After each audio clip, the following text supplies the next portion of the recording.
환영합니다. 여러분의 마음 이곳에서 풀고 가세요. 정희 씨는 새벽 5시부터 일어났습니다. 오늘은 아들 집에 가는 날이었으니까요. 냉장고를 열어 하나하나 꺼내 놓으면서 손이 기분 좋게 움직였습니다. 아들이 어릴 적부터 좋아하던 된장찌개용 두부, 손주가 먹기 좋은 계란말이 재료, 아들이 자랑하던 멸치볶음. 3시간 넘게 서서 6가지 반찬을 정성껏 만들었습니다. 손목이 저리고 허리가 욱신거렸지만 마음만은 가벼웠습니다. 반찬통을 하나하나 정성스럽게 포장해서 무거운 가방에 담았습니다. 그리고 지하철을 탔습니다. 2번이나 갈아타야 하는 먼 길이었지만 아들 얼굴 볼 생각에 발걸음은 가벼웠습니다. 마침내 도착해서 초인종을 눌렀습니다. 1번, 2번. 안에서 발소리가 들렸습니다. 그런데 문은 열리지 않았습니다. 대신 인터폰 너머로 아들의 목소리가 들렸습니다. 엄마, 지금 회의 중이야. 그냥 현관 앞에 놓고 가. 응? 잠깐만 문 좀 열어줘. 엄마, 진짜 바빠. 놓고 가면 내가 나중에 가져갈게. 그리고 이번 주말에 애 좀 봐줘야 하니까 시간 비워놔. 뚝. 인터폰이 꺼졌습니다. 정희 씨는 한참을 그 자리에 서 있었습니다. 손에 든 가방이 갑자기 너무 무거웠습니다. 아니, 무거운 건 가방이 아니었습니다. 가슴 한가운데가 툭 하고 내려앉는 느낌이었습니다. 천천히 반찬 가방을 현관 앞에 내려놓았습니다. 문틈 아래로 스며드는 따뜻한 불빛이 보였고 그 안에서는 아들의 웃음소리가 들렸습니다. 회의 중이라면서 저렇게 웃으면서? 엘리베이터를 타고 내려오는 내내 정희 씨의 눈시울이 뜨거워졌습니다. 사실 이런 일 오늘만이 아니었습니다. 결혼할 때는 전세자금 보태주고 아이 낳으면 산후조리 도우미 비용 대주고 손주 키울 때는 내 허리 아픈 줄도 모르고 달려갔습니다. 평생을 바쳐왔습니다. 그런데 어느 순간부터였습니다. 내가 해준 것들은 당연한 것이 되고 감사하다는 말은 점점 줄어들고 부탁은 오히려 더 많아졌습니다. 주말에 손주를 봐달라는 연락이 올 때면 이런 말이 함께 따라왔습니다. 엄마는 시간 많잖아. 그 한마디가 가슴을 칼로 베는 것처럼 아팠습니다. 내 시간을 쪼개서 도와주는 건데 그 안에 담긴 마음은 사라져버리고 그냥 당연한 역할이 되어버린 겁니다. 심지어 서운함을 표현하려 하면 이런 말만 돌아왔습니다. 엄마 왜 그래 예민하게. 더욱이 최근에는 아들이 이런 말까지 했습니다. 엄마 요즘 시대가 어떤데 그렇게 집착해? 다른 애들 부모는 안 그러던데. 그 말을 듣는 순간 정희 씨의 가슴 한편이 무너져 내렸습니다. 내가 집착을 한 거였나? 내가 사랑으로 한 건데. 순간 마음 깊은 곳에서 이런 생각이 떠올랐습니다. 내가 잘못한 걸까? 내가 너무 많이 해준 걸까? 그때 알게 됩니다. 우리가 자녀에게 잘해주려고 한 그 마음이 어느 순간 나를 더 외롭게 만들고 있었다는 사실을. 오늘은 이 이야기를 하려고 합니다. 왜 부모의 선의가 때때로 상처로 돌아오는지, 왜 자식에게 너무 잘해주면 오히려 마음이 무너지는지, 그리고 이제부터 어떻게 해야 내 마음을 지킬 수 있는지. 구독과 좋아요 눌러주세요. 여러분의 마음을 안아주는 좋은 콘텐츠로 보답하겠습니다. 손주 태어났을 때 1달 넘게 매일 아침 7시에 집에 가서 아기 기저귀 갈고 빨래하고 밥까지 다 해줬던 시절이 있었습니다. 그때는 고마워하던 아들이 몇 년 지나자 달라졌습니다. 주말에 손주 봐달라는 연락이 올 때면 엄마는 시간이 많다는 말이 함께 따라왔습니다. 그 한마디가 가슴을 칼로 베는 것처럼 아팠습니다. 내 시간을 쪼개서 도움을 주는 건데 그 안에 담긴 내 마음은 사라져버리고 그저 당연히 하는 역할이 되어버린 겁니다. 심리학에서는 이걸 습관화 효과라고 부릅니다. 처음엔 누가 뭘 해주면 고마움을 느낍니다. 그런데 그 경험이 반복되면 뇌는 기대와 충족을 자동으로 계산하기 시작합니다. 결과는 너무나 단순합니다. 고마움은 줄어들고 요구는 늘어납니다. 정희 씨의 아들 역시 마찬가지였습니다. 엄마가 해준 반찬들을 처음엔 맛있게 먹으며 고마워했지만 점점 당연하게 여기기 시작했습니다. 심지어는 요즘 젊은 사람들은 배달 음식을 더 선호한다는 말까지 나왔습니다. 순간 속이 서늘해졌습니다. 내가 얼마나 정성 들였는데 이게 고맙지도 않다는 건가. 그래서 심리학자들은 말합니다. 도움은 주는 사람이 아니라 받는 사람이 기준을 만든다고. 처음에 기준을 너무 높게 만들면 자녀는 그 기준을 평생 당연하게 여깁니다. 엄마는 원래 이렇게 해주는 사람. 부모는 우리를 챙기는 게 당연한 일. 여러분의 수고, 힘듦, 피곤함은 그들의 시야에서 사라져버리고 그저 엄마니까, 부모니까 이 두 줄로 정리됩니다. 하지만 여러분의 마음은 다릅니다. 해도 서운하고 이제는 내가 왜 이렇게까지 해야 하나 하는 생각이 들기 시작하죠. 조선시대 실학자 정약용은 이렇게 말했습니다. 은혜는 한 번이면 마음을 열게 하지만 두 번이면 버릇을 들이고 세 번이면 마침내 그걸 떼어낼 수 없는 욕심으로 만든다고. 어쩌면 지금 여러분의 자녀가 여러분을 대하는 방식이 딱 이렇지 않습니까? 여러분은 사랑으로 준 건데 그들은 의무로 받아들이는 그런 순간들. 이것이 바로 부모가 자식에게 잘해줄수록 오히려 마음이 무너지는 이유입니다. 여기까지 듣고 나면 대부분의 부모님들이 똑같은 질문을 하십니다. 그렇다면 이제 나는 어떻게 해야 할까요? 정희 씨도 그 질문 앞에서 멈춰 섰습니다. 도대체 어디서부터 잘못된 것인지, 지금이라도 되돌릴 수 있는지, 이 마음을 어떻게 해야 하는지, 그 답을 찾게 된 건 뜻밖에도 아주 사소한 순간이었습니다. 첫 번째, 미안하다는 말부터 하지 마세요.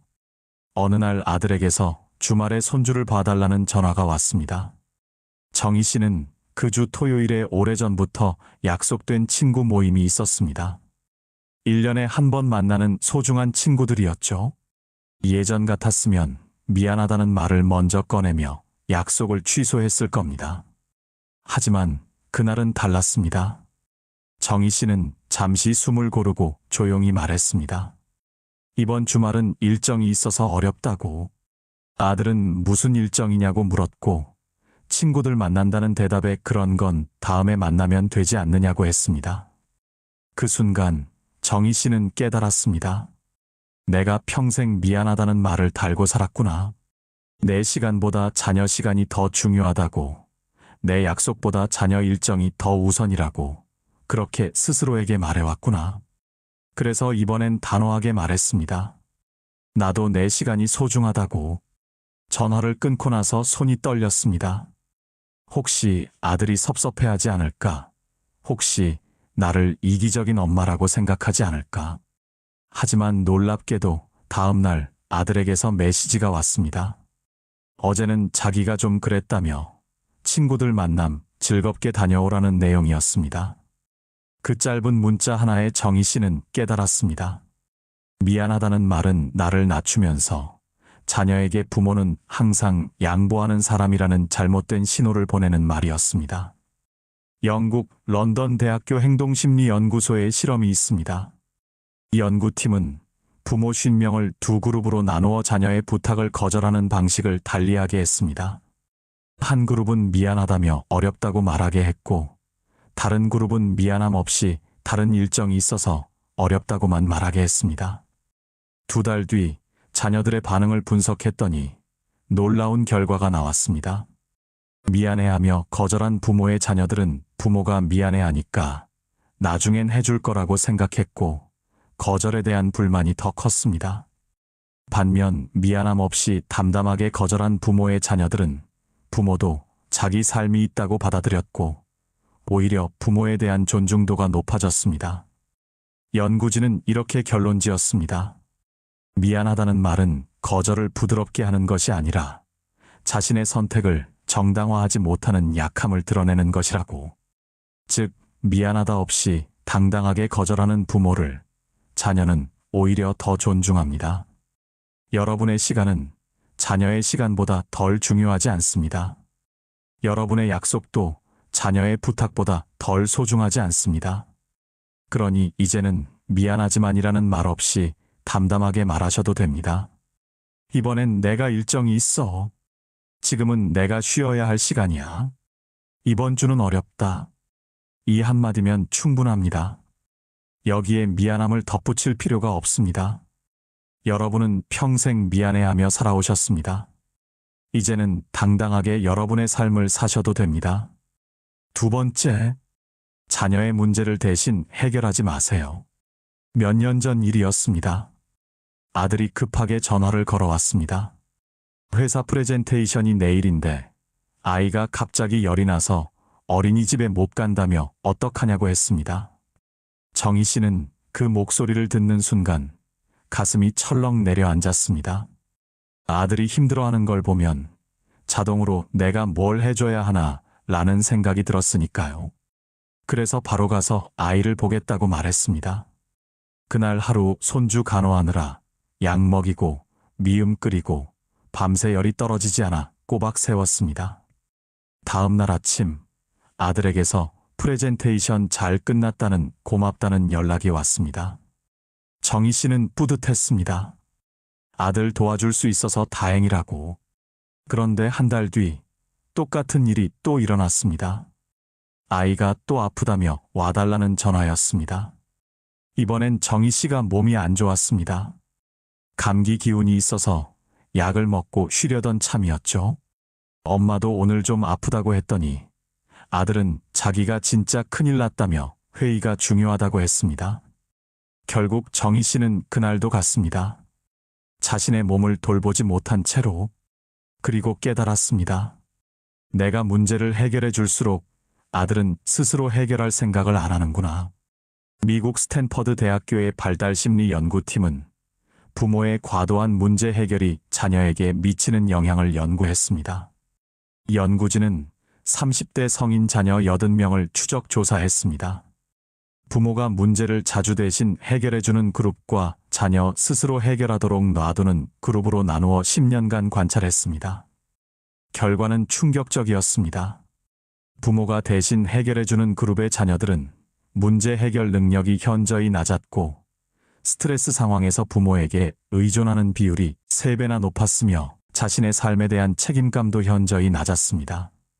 반면 스스로 해결하게 한 그룹의 자녀들은 위기 대처 능력이 훨씬 높았고 자기 삶에 대한 만족도도 더 높았으며 부모와의 관계도 오히려 더 건강했습니다. 연구진은 이렇게 결론지었습니다. 부모가 문제를 대신 해결해주면 자녀는 문제는 부모가 풀어주는 것으로 학습한다고. 진짜 사랑은 해결해주는 것이 아니라 해결할 수 있다고 믿어주는 것이라고. 그래서 정희 씨는 변화를 시도했습니다. 다음에 아들이 또 급하게 전화를 걸었을 때 이렇게 말했습니다. 엄마가 바로 가면 해결은 되겠지만 그건 너한테 좋은 게 아닌 것 같다고. 내가 스스로 방법을 찾아보라고. 아들은 당황했습니다. 엄마가 안 도와주면 어떡하냐고 했습니다. 하지만 정희 씨는 단호했습니다. 너는 할 수 있다고, 엄마가 믿는다고. 그날 아들은 혼자 해결책을 찾았습니다. 회사의 상황을 솔직히 말하고 재택근무로 전환했고 이웃 엄마에게 2시간만 도움을 요청했습니다. 그리고 저녁에 정희 씨에게 전화를 걸어 말했습니다. 처음엔 당황했는데 직접 해결하니까 뿌듯하더라고. 그리고 엄마가 항상 자기 때문에 희생하시는 것도 미안했다고. 정희 씨는 그 순간 깨달았습니다. 자녀를 진짜 사랑하는 방법은 문제를 대신 풀어주는 게 아니라 스스로 풀 수 있다고 믿어주는 것이라는 걸. 정약용도 이렇게 말했습니다. 스스로 설 수 있게 하는 것이 진짜 가르침이고 대신 서주는 것은 일시적 편함일 뿐이라고. 여러분이 자녀의 문제를 대신 해결해 줄 때마다 자녀는 조금씩 약해집니다. 스스로 설 힘을 잃어갑니다. 반대로 여러분이 한 걸음 물러서서 지켜볼 때 자녀는 비로소 자기 힘으로 서게 됩니다. 그러니 이제는 내가 해줄 게가 아니라 너는 할 수 있어라고 믿음을 건네주시기 바랍니다. 세 번째, 자녀 부부의 갈등에 끼어들지 마세요. 어느 날 저녁 아들에게서 전화가 왔습니다. 목소리에 짜증이 가득했습니다. 며느리가 요즘 집안일 때문에 자꾸 뭐라고 한다며, 아이는 자기가 키운다고 맨날 그런다며, 엄마가 며느리한테 한마디 해달라는 내용이었습니다. 정희 씨의 가슴이 찢어지는 것 같았습니다. 아들이 힘들어하는 소리를 들으니 당장 며느리에게 전화해서 한마디 하고 싶었습니다. 실제로 예전에는 그렇게 했습니다. 아들 편을 들어주고 며느리에게 좀 이해해줘야 한다고 말하고, 심지어 아들네 집에 가서 대신 집안일을 해주기도 했습니다. 그런데 그럴수록 이상한 일이 생겼습니다. 아들과 며느리의 갈등은 해결되지 않고 오히려 며느리는 정희 씨를 불편해했고 아들은 더 자주 엄마에게 하소연을 했습니다. 그리고 어느 날 며느리에게서 이런 말을 들었습니다. 저희 부부 문제는 저희가 해결하겠다고, 어머니가 자꾸 끼어드시니까 더 어렵다고. 그 말을 듣는 순간 정희 씨는 큰 충격을 받았습니다. 나는 아들을 도와주려고 한 건데 내가 오히려 문제를 만들고 있었나? 하버드 가족치료연구소의 존 고트만 박사는 30년간 3,000쌍의 부부를 연구하며 이런 결론을 내렸습니다. 부부 갈등의 제3자, 특히 시부모나 친정부모가 개입할 경우 갈등 해결 확률은 73%나 낮아진다고. 왜 그럴까요? 부부는 갈등을 통해 서로를 이해하고 문제 해결 방법을 배워나갑니다. 이게 건강한 결혼 생활의 핵심입니다. 하지만 부모가 끼어들면 부부는 스스로 해결할 기회를 잃고 한쪽은 내 편을, 다른 쪽은 외부 침입자를 경험하며 진짜 문제는 묻히고 가족 간 갈등만 커집니다. 연구진이 추적 조사한 결과 부모가 자주 끼어든 부부일수록 이혼율이 2.3배 높았고 부부 만족도는 절반 이하였습니다. 반대로 부모가 중립을 지킨 부부는 갈등을 스스로 해결하며 더 단단해졌고 시부모, 친정부모와의 관계도 훨씬 좋았습니다. 그래서 정희 씨는 태도를 바꿨습니다. 다음에 아들이 또 전화로 하소연할 때 이렇게 말했습니다. 엄마는 내 마음 이해한다고. 정말 힘들겠다고. 하지만 이건 너와 내 아내가 풀어야 할 문제라고. 엄마가 끼어들면 오히려 더 복잡해질 수 있다고. 아들이 서운해하며 물었습니다. 엄마가 내 편 아니냐고. 정희 씨는 답했습니다. 물론 엄마는 내 편이라고. 하지만 진짜 내 편이라면 내가 스스로 해결할 수 있도록 놔두는 게 맞다고. 처음엔 아들이 섭섭해했습니다. 그러나 시간이 지나자 아들은 아내와 직접 대화하기 시작했습니다. 그리고 몇 달 뒤 아들이 말했습니다. 그때 엄마가 끼어들지 않아서 고맙다고. 우리가 직접 대화하면서 오히려 더 가까워진 것 같다고. 정약용은 이렇게 말했습니다.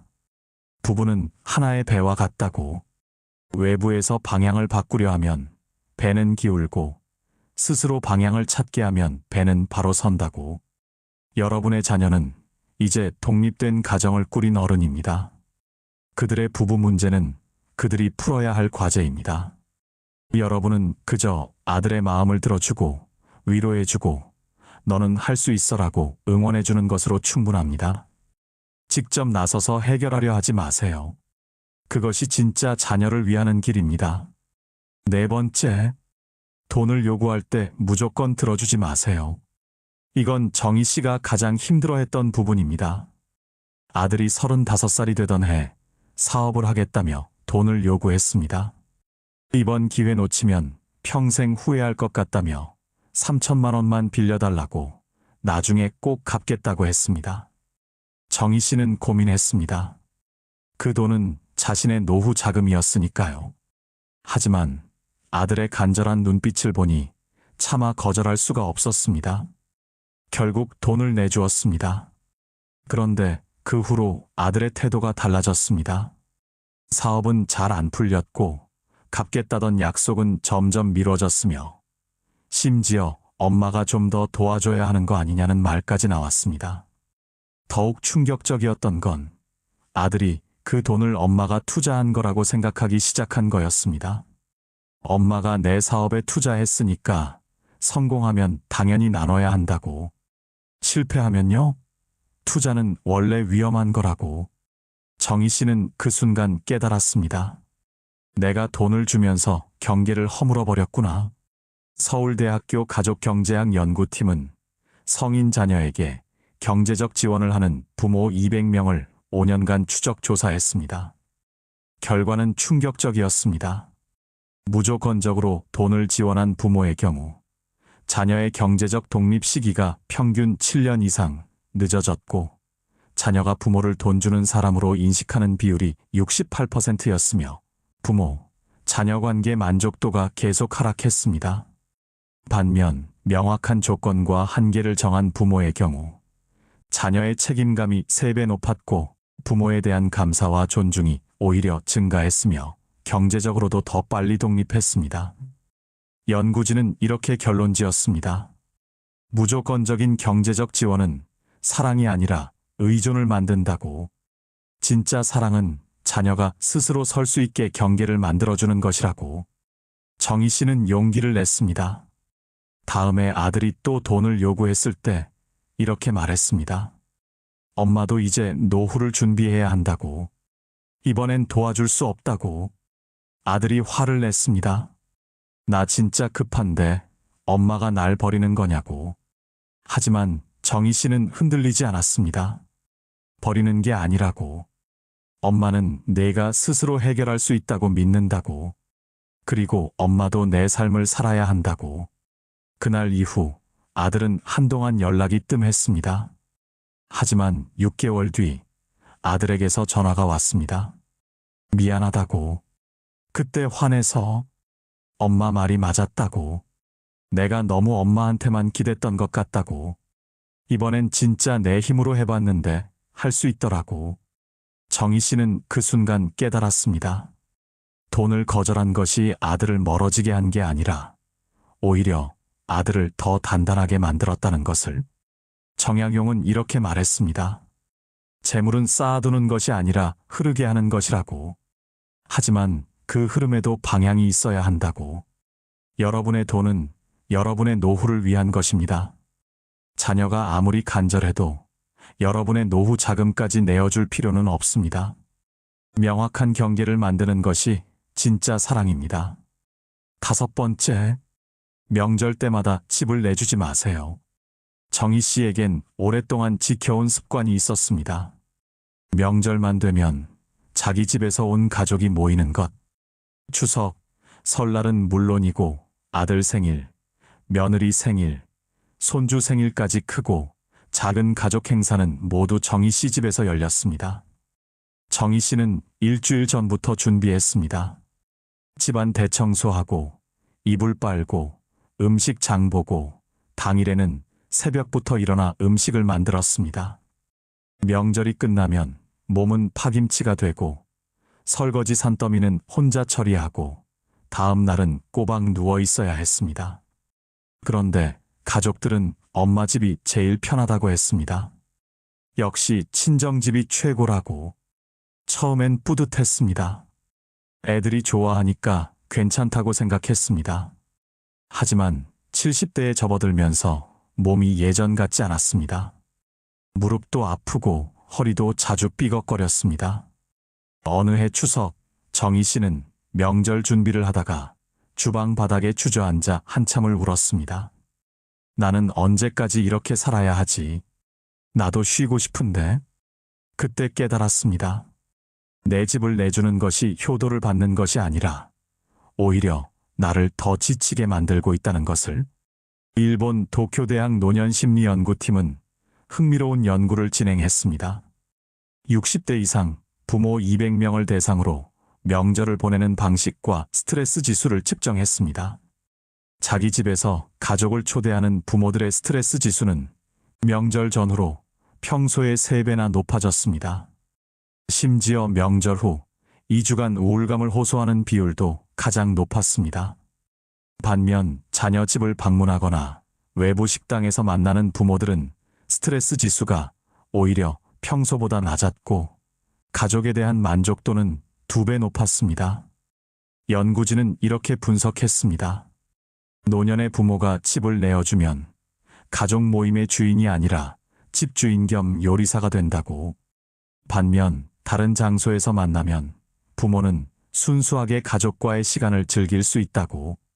즉, 집을 내주는 순간 여러분은 가족과 함께하는 게 아니라 가족을 접대하게 되는 것입니다. 정희 씨는 용기를 냈습니다. 그해 설날 아들에게 말했습니다. 올해 설날은 엄마가 준비 안 할 거라고. 외식하거나 아니면 내 집에서 하는 건 어떠냐고. 아들이 놀라며 물었습니다. 엄마 어디 아프냐고. 정희 씨는 답했습니다. 아픈 건 아닌데 이제 나이도 들고 힘들더라고. 엄마도 명절을 좀 쉬면서 보내고 싶다고. 아들이 알았다며 자기네 집에서 하겠다고. 엄마는 그냥 오기만 하라고 했습니다. 설날 당일 정희 씨는 빈손으로 아들네 집을 방문했습니다. 마음이 이상하게 가벼웠습니다. 아들의 집에서 음식은 간단하게 배달로 시켰고 함께 차례상을 차리고 식사 후에는 다 같이 설거지를 했습니다.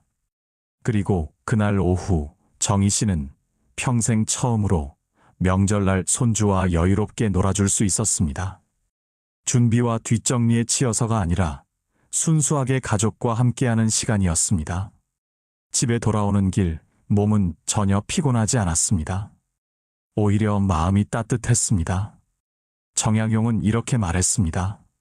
자신을 돌보지 않고 남을 돌보는 것은 우물을 말리고 샘물을 나누는 것과 같다고. 여러분의 집은 여러분이 쉬는 공간이어야 합니다. 가족을 접대하는 무대가 아니라 여러분이 평안을 누리는 안식처여야 합니다. 명절은 가족이 모이는 날이지 부모가 고생하는 날이 아닙니다. 이제는 당당하게 말하셔도 됩니다. 올해는 내가 쉬고 싶어. 다른 곳에서 만나자. 여러분의 편안함이 가족 모임보다 덜 중요하지 않습니다. 그런데 여러분, 여기서 한 가지 짚고 넘어가야 할 것이 있습니다. 자녀에게 너무 베풀지 말라고 했지만 반대로 반드시 베풀어야 하는 것도 있습니다. 이건 돈도 아니고 시간도 아니고 집을 내주는 것도 아닙니다. 오히려 이걸 안 주면 부모, 자식 관계는 더 멀어지고 이것만 주면 평생 든든한 관계가 유지됩니다. 많은 부모들이 이걸 몰라서 필요 없는 걸 과하게 주고 정작 정말 줘야 하는 것은 비워둡니다. 그건 도대체 무엇일까요? 여러분이 평생을 걸고 키운 그 아이들에게 반드시 줘야 하는 것들. 그 이야기를 지금부터 하겠습니다. 첫 번째, 자녀에게 가장 큰 선물은 건강한 부모의 모습입니다. 많은 분들이 묻습니다. 자녀에게 뭘 더 해줘야 할까요? 그런데 정답은 전혀 다른 곳에 있습니다. 자녀가 부모에게서 진짜 원하는 것은 더 많은 도움이 아니라 건강하게 잘 사는 부모의 모습입니다. 정희 씨는 이 사실을 늦게 깨달았습니다. 몇 년 전 정희 씨는 무릎이 아파서 병원에 갔다가 수술이 필요하다는 진단을 받았습니다. 하지만 수술하면 2달은 움직이기 힘들 것 같았고 마침 며느리가 둘째를 임신한 상태였습니다. 내가 수술하면 손주 돌보는 거 도와줄 수가 없는데 수술은 나중에 하지 뭐. 그렇게 1년을 참았습니다. 무릎은 점점 더 안 좋아졌고 계단을 오르내리는 것조차 힘들어졌습니다. 그러던 어느 날 아들이 정희 씨 걸음걸이를 보고 물었습니다. 왜 그렇게 절뚝거리냐고, 어디 아프냐고. 아니라고, 괜찮다고 했더니 아들이 솔직히 말하라고 했습니다. 무릎 아픈 거 맞지 않냐고. 결국 정희 씨는 사실을 말했습니다. 그러자 아들이 화를 냈습니다. 왜 진작 수술 안 했냐고. 우리 도와주려고 참은 거냐고. 엄마가 아프면 나는 어떡하냐고. 그 순간 정희 씨는 깜짝 놀랐습니다. 아들은 내가 도와주는 것보다 내가 건강한 것을 더 원했던 거구나. 미국 UCLA 가족연구소는 성인 자녀 500명을 대상으로 부모에게 가장 바라는 것을 조사했습니다. 결과는 예상을 완전히 뒤엎었습니다. 1위는 부모님이 건강하셨으면 좋겠다가 87%, 2위는 부모님이 행복한 노년을 보내셨으면 좋겠다가 76%, 3위는 부모님이 재정적으로 안정적이셨으면 좋겠다가 68%였습니다. 반면 더 많은 도움을 주셨으면 좋겠다는 5% 미만이었습니다. 연구진은 이렇게 정리했습니다. 성인 자녀들은 부모의 희생이 아니라 부모의 안녕을 바란다고. 부모가 건강하고 행복해야 자녀도 마음 편히 자기 삶을 살 수 있다고. 즉, 여러분이 자녀를 위해 가장 잘할 수 있는 일은 더 많이 도와주는 것이 아니라 건강하게 잘 사는 것입니다. 정희 씨는 그 후 수술을 받았습니다. 회복 기간 동안 아들이 병원에 자주 왔고 퇴원 후에도 집에 들러 챙겨주었습니다. 그리고 수술 석 달 후 정희 씨가 다시 걸을 수 있게 되었을 때 아들이 말했습니다. 이제 건강해지니까 내 마음도 편하다고. 엄마가 아프면 나도 불안했다고. 정약용은 이렇게 말했습니다. 몸을 건강히 하는 것이 자식을 편하게 하는 첫 번째라고. 여러분이 건강하면 자녀도 편안합니다. 여러분이 행복하면 자녀도 마음이 가볍습니다. 그러니 이제는 자녀를 위해 건강을 미루지 마세요. 자녀를 위해 병원 가는 것을 미루지 마세요. 여러분의 건강이 자녀에게 줄 수 있는 가장 큰 선물입니다. 두 번째, 자녀에게 꼭 베풀어야 할 것은 솔직한 감정 표현입니다. 정희 씨는 평생 자신의 감정을 숨기며 살았습니다. 아들이 무심한 말을 해도 괜찮다고 넘겼고, 서운한 일이 있어도 나야 뭐 하며 삼켰고, 속상한 일이 있어도 웃으며 엄마는 괜찮으니까 신경 쓰지 말라고 했습니다. 그게 좋은 엄마라고 생각했으니까요. 자녀에게 부담 주지 않는 게 부모의 덕목이라고 믿었으니까요. 그런데 어느 날 아들이 정희 씨에게 물었습니다. 엄마는 진짜 괜찮은 거냐고 아니면 그냥 참는 거냐고. 정희 씨는 그제야 깨달았습니다.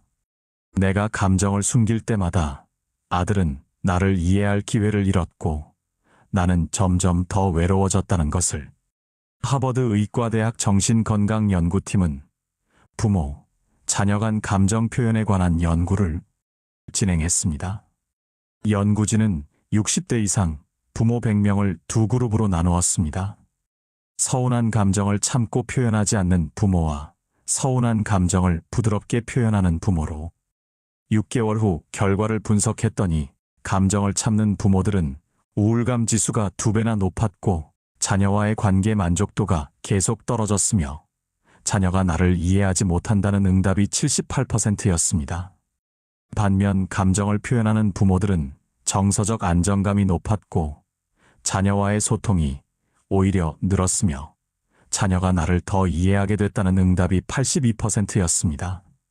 더 놀라운 건 자녀들의 반응이었습니다. 감정을 숨기는 부모의 자녀들은 부모님이 진짜 어떤 마음인지 모르겠다고 항상 괜찮다고만 하시니까 불안하다고 했습니다. 반면 감정을 표현하는 부모의 자녀들은 부모님이 솔직하게 말씀하시니까 오히려 더 편하고 더 가까워진 느낌이라고 했습니다. 연구진은 이렇게 결론지었습니다. 감정을 숨기는 것은 배려가 아니라 거리를 만드는 행위라고. 솔직한 감정 표현이 오히려 관계를 가깝게 만든다고. 그래서 정희 씨는 변화를 시도했습니다. 아들이 무심하게 말할 때 괜찮아 대신 이렇게 말했습니다. 그 말 들으니까 엄마는 좀 속상했다고. 아들이 약속을 취소했을 때 나야 뭐 대신 이렇게 말했습니다. 엄마가 기대하고 있었는데 조금 서운하다고. 처음엔 이런 말을 하기가 어색했습니다. 혹시 아들이 부담스러워하지 않을까 걱정도 됐습니다. 하지만 놀랍게도 아들은 정희 씨의 감정을 더 진지하게 받아들였습니다. 미안하다고, 자기도 몰랐다고, 다음엔 더 조심하겠다고. 그리고 시간이 지나면서 아들도 정희 씨에게 자기 감정을 더 솔직하게 말하기 시작했습니다. 오늘 회사에서 이런 일이 있었다며, 자기 고민을 나누기 시작한 겁니다. 엄마가 감정을 솔직히 말하니 아들도 마음을 열게 된 것입니다. 정약용은 이렇게 말했습니다. 마음을 감추면 관계는 얇아지고 마음을 나누면 관계는 깊어진다고. 여러분의 감정은 숨겨야 할 약점이 아니라 나눠야 할 진심입니다. 괜찮아라고 참지 마세요. 엄마는 이렇게 느꼈어라고 말하세요. 그것이 자녀와 진짜 가까워지는 길입니다. 세 번째, 자녀가 정말 원하는 것은 진짜 경청입니다. 어느 날 아들이 전화를 걸어왔습니다. 요즘 너무 힘들다고, 회사에서 프로젝트가 잘 안 풀려서 고민이라고. 정희 씨는 바로 조언을 했습니다. 그럴 땐 팀장한테 솔직하게 말하고 일정을 조정해달라고 해보라고. 너무 스트레스 받지 말라고. 그런데 아들이 말을 끊었습니다.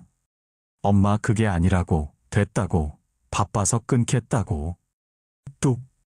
전화가 끊겼습니다. 정희 씨는 어리둥절했습니다.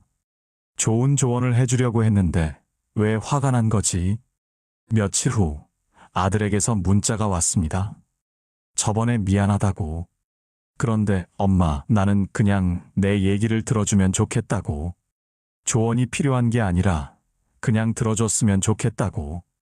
그 순간 정희 씨는 깨달았습니다. 내가 평생 자녀의 말을 해결하려고 들었지 진짜 듣지는 않았구나.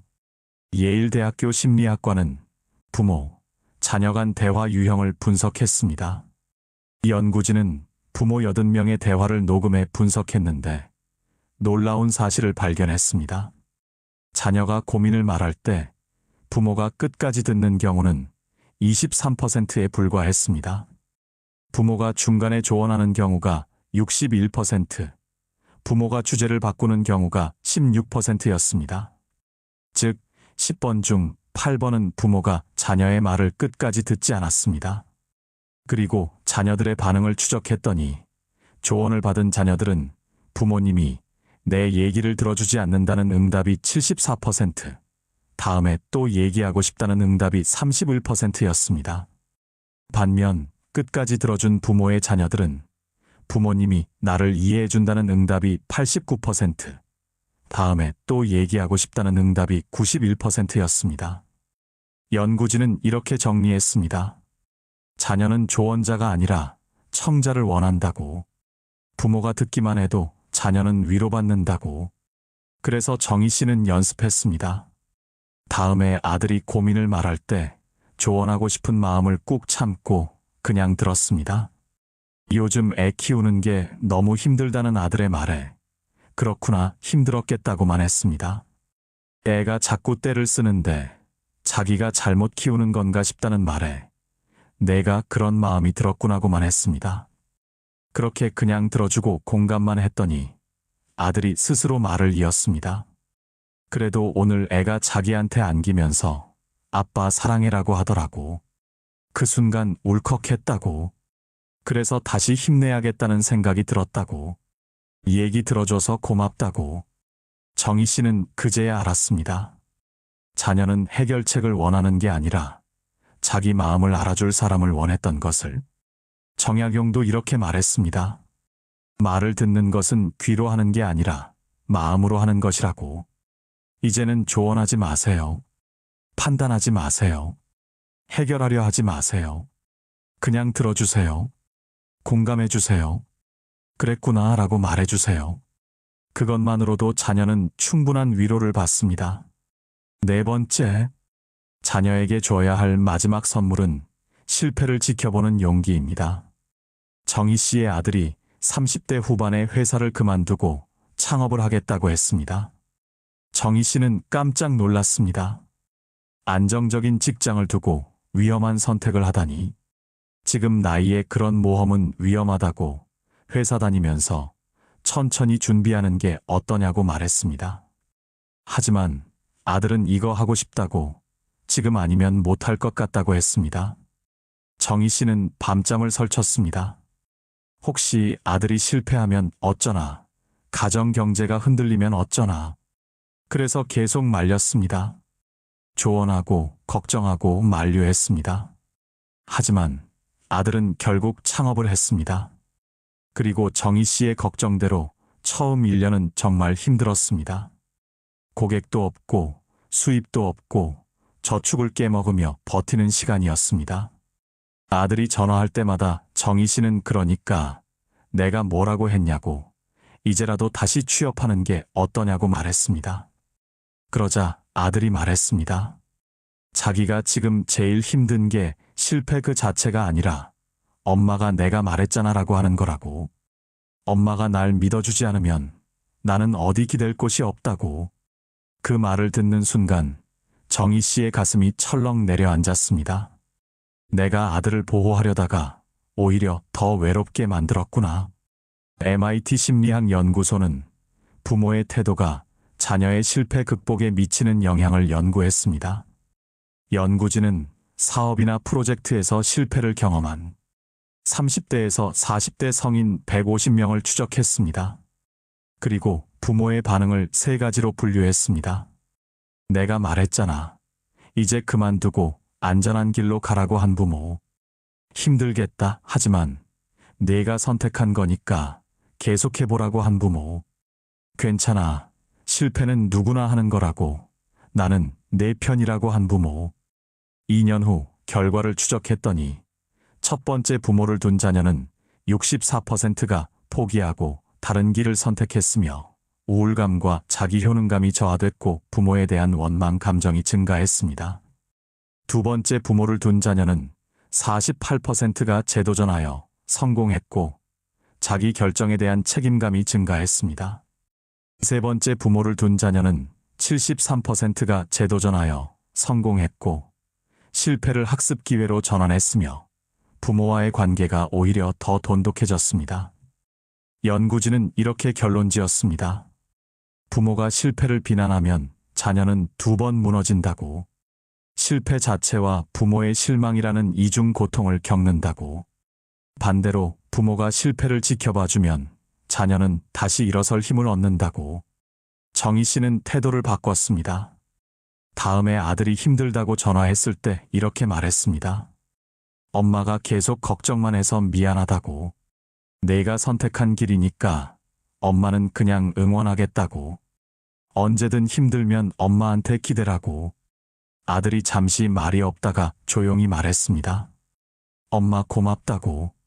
그 후 아들은 다시 힘을 냈습니다. 실패를 딛고 방향을 수정했고 2년 뒤 사업은 안정궤도에 올랐습니다. 그리고 아들이 말했습니다. 내가 포기하지 않을 수 있었던 건 엄마가 끝까지 날 믿어줬기 때문이라고. 정약용은 이렇게 말했습니다. 자식을 믿어주는 것이 진짜 가르침이고 자식의 실패를 지켜보는 것이 진짜 사랑이라고. 자녀가 넘어질 때 바로 달려가 일으켜 세우지 마세요. 스스로 일어나는 모습을 지켜봐 주세요. 그리고 이렇게 말해주세요. 괜찮아. 넘어져도 괜찮아. 엄마는 내가 다시 일어날 거라고 믿어. 그 믿음이 자녀가 다시 일어서게 하는 가장 큰 힘입니다. 5번째, 가장 중요한 선물은 엄마 자신의 행복한 삶입니다. 정희 씨가 가장 큰 변화를 경험한 순간은 바로 이것이었습니다. 70대 초반, 정희 씨는 문득 깨달았습니다. 나는 평생 누군가의 엄마, 누군가의 할머니로만 살았구나. 정작 나 자신으로 산 적은 없었어. 그래서 정희 씨는 용기를 냈습니다. 평생 미뤄왔던 것들을 하나씩 시작했습니다. 먼저 동네 문화센터에서 서예 강좌에 등록했습니다. 젊었을 때 하고 싶었지만 아이 키우느라 포기했던 것이었죠. 처음엔 손이 떨렸지만 붓을 잡고 먹을 갈며 한 획 한 획 그어가는 시간이 너무나 평온했습니다. 2달 뒤 정희 씨는 생애 처음으로 친구들과 제주도 여행을 다녀왔습니다. 늘 나중에 하며 미뤘던 여행이었습니다. 바다를 보며 걷고 맛있는 음식을 먹고 친구들과 밤늦게까지 이야기를 나눴습니다. 그 여행에서 돌아온 정희 씨의 얼굴엔 빛이 났습니다. 그리고 정희 씨는 매주 수요일 오전을 나만의 시간으로 정했습니다. 그 시간만큼은 누구의 전화도 받지 않고 카페에 앉아 책을 읽거나 공원을 산책했습니다. 처음엔 죄책감이 들었습니다. 내가 이렇게 내 시간만 즐겨도 되나? 혹시 아들이 나를 필요로 하면 어떡하지? 하지만 놀라운 일이 일어났습니다. 어느 날 아들이 말했습니다. 엄마 요즘 표정이 너무 좋으시다고. 뭐 좋은 일 있냐고. 정희 씨는 답했습니다. 엄마가 요즘 서예도 배우고 친구들이랑 여행도 다녀온다고. 아들이 말했습니다. 와, 진짜요? 엄마 멋있다고. 엄마가 행복하시니까 나도 기분이 좋다고. 그 말을 듣는 순간 정희 씨는 깨달았습니다. 아들이 진짜 원했던 건 희생하는 엄마가 아니라 행복한 엄마였던 것을. 캘리포니아 주립대학교 노년학 연구팀은 흥미로운 연구를 진행했습니다. 60대 이상 부모 300명을 3년간 추적하며 부모의 생활 패턴과 자녀와의 관계를 분석했습니다. 결과는 명확했습니다. 자신만의 취미와 사회 활동을 하는 부모의 경우 자녀와의 관계 만족도가 2.5배 높았고 자녀가 부모를 찾아오는 빈도가 오히려 증가했으며 가족 모임에서의 대화질이 훨씬 풍부했습니다. 반면 자녀만 생각하며 사는 부모의 경우 자녀에 대한 의존도와 요구가 높아졌고 자녀는 부담감을 느껴 오히려 연락이 줄었으며 부모의 우울감과 외로움이 증가했습니다. 연구진은 이렇게 결론지었습니다. 부모가 자신의 삶을 사는 것이 자녀에게 주는 최고의 선물이라고. 행복한 부모를 둔 자녀는 부모를 존중하고 더 자주 찾아오며 관계도 건강하다고. 정희 씨는 이제 이렇게 말합니다. 나는 70년 넘게 누군가의 엄마로만 살았어. 이제 남은 시간은 정희로 살고 싶어. 서예 전시회에도 작품을 내고 친구들과 한 달에 한 번 여행을 다니고 매주 도서관에서 책 모임에도 참여합니다. 그리고 놀랍게도 아들과의 관계는 오히려 더 좋아졌습니다. 이제 아들은 정희 씨에게 엄마 도와줘가 아니라 엄마 요즘 어떻게 지내세요? 재미있는 일 있어요? 하고 묻습니다. 정희 씨가 여행 사진을 보여주면 아들은 진심으로 기뻐하며 다음엔 나랑 손주도 데리고 같이 가자고 제안합니다. 정약용은 이렇게 말했습니다. 자신을 잃고 자식을 얻으려 하면 둘 다 잃고 자신을 지키며 자식을 대하면 둘 다 얻는다고. 여러분, 이제는 여러분만의 삶을 사셔도 됩니다. 아니, 사셔야만 합니다. 그것이 자녀에게 줄 수 있는 가장 큰 선물입니다. 여러분이 행복하면 자녀도 행복합니다. 여러분이 당당하면 자녀도 당당합니다. 여러분이 자신의 삶을 사랑하면 자녀도 자신의 삶을 사랑하게 됩니다. 여러분, 제가 마지막으로 드릴 말씀이 있습니다.